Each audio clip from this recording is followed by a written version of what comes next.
Okay, so this is my IBM Selectric II that I just received in the mail. The guy I ordered it from on eBay said it was a working model, despite it being gunky. The carriage moved freely, and he was able to type across the entire page. He showed pictures of the page, which I know that, it could very easily be manipulated, but I took his word for it, and it was in perfect condition in the pictures. But when it got here, it came through UPS, and he had packed it, perfectly. It was very well packed, very well insulated from outside shock. But I got it, and this entire thing was like this entire keyboard. There's the case right there. The entire keyboard was shifted off to the left, and the on-off keys and the margin set and clear keys busted. This is where is it? Yeah. Okay, this is partially busted. You can see there's a little chip right there. Oh, smash my thumb. Sorry. And then you have this bracket that actually fits right here. So, in terms of the carriage, well, let me turn it on. It works intermittently, and I don't really know why. Sorry, I gotta pull my sleeve up so I don't get it caught in anything. So, sometimes it works insofar as the keys will move it, and the space bar will actually move it to about halfway on the rod here. It'll move about halfway, and then it'll stop. So you would think that that's okay. That probably has something to do with it being greasy, and dried grease, dried lubrication, not enough lubrication in the right places. But then there are other times where it just doesn't work at all. Like, it will work normally. It will function normally up until this point. And then there are other times when it does not function at all. And I don't really understand why that is the case. Aside from that, the return is the same thing. So I could have the carriage all the way over here, and let me try. Let me see. Okay, right. So sometimes the tab works as well, but generally it needs coaxing to get to wherever it needs to go. It doesn't really want to work. And I guess again that would be chalked up to improper lubrication. I hit the return key, and you can see just kind of doesn't really do anything. And then again, there are other times where I hit the return key, thing goes back home, no issues. I don't understand why it's doing this. It confounds me to no end, because there isn't really any, how would one say, there is not any consistency in the issues. It's just varying shades of non-functioning. So, let me hit return and try and get this thing back home. Okay, now it's home. So it was dropped. Margin release key needs to be replaced. I think the tab key actually needs to be replaced. And the margin release and the correction key were bent way out of shape, horribly bent out of shape. And also, the main main hub pulley has 3 cracks on the narrow spindle. I'm not an IBM engineer, so I will definitely let this thing ride as long as I can until I absolutely need to replace it, at which time I'll just get a metal replacement and call it a day. I don't know what that ticking is, though, if you can hear it.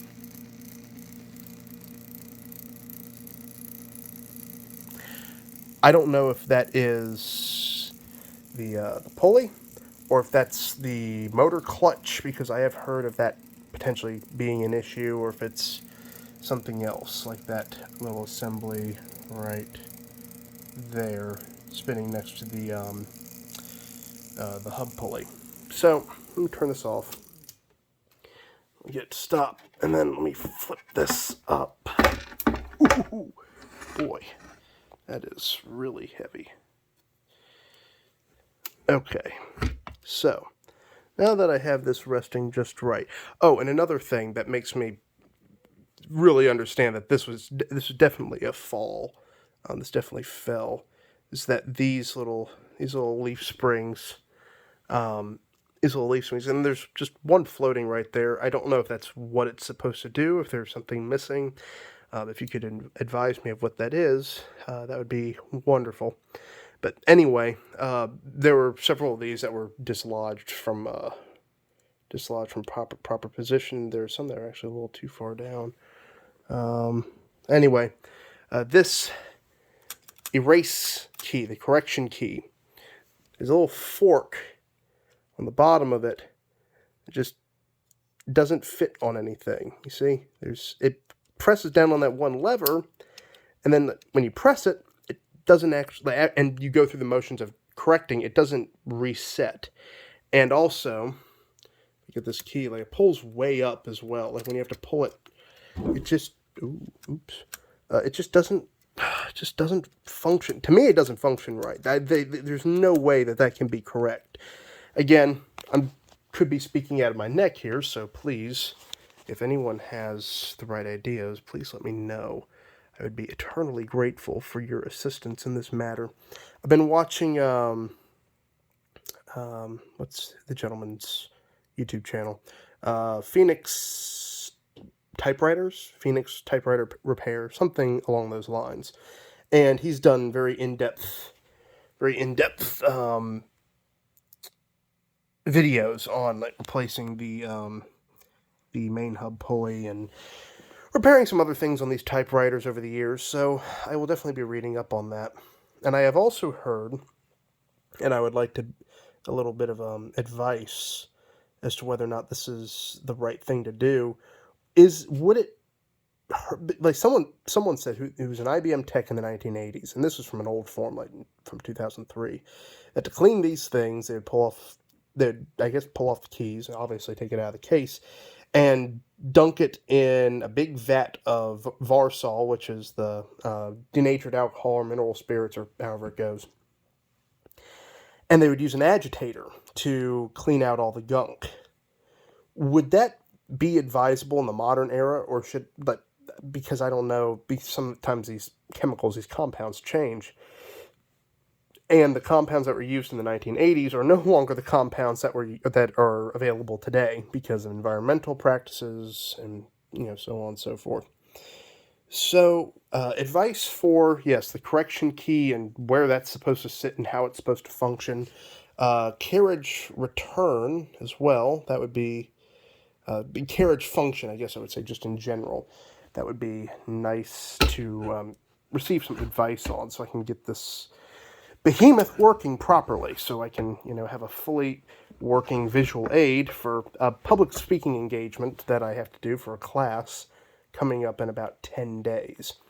My public speaking teacher had a bunch of companies that were available for choosing, and I chose IBM because I have studied extensively on the history and features of these Selectrics.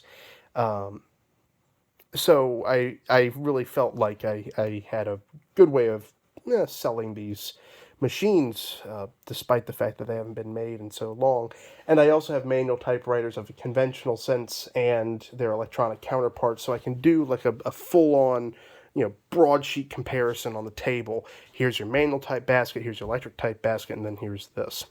I know this is probably information that you don't really care about or care to hear, but I just wanted to say that my motivation for this was not buying a project, at least not initially. It would be buying a machine that was at least somewhat functioning.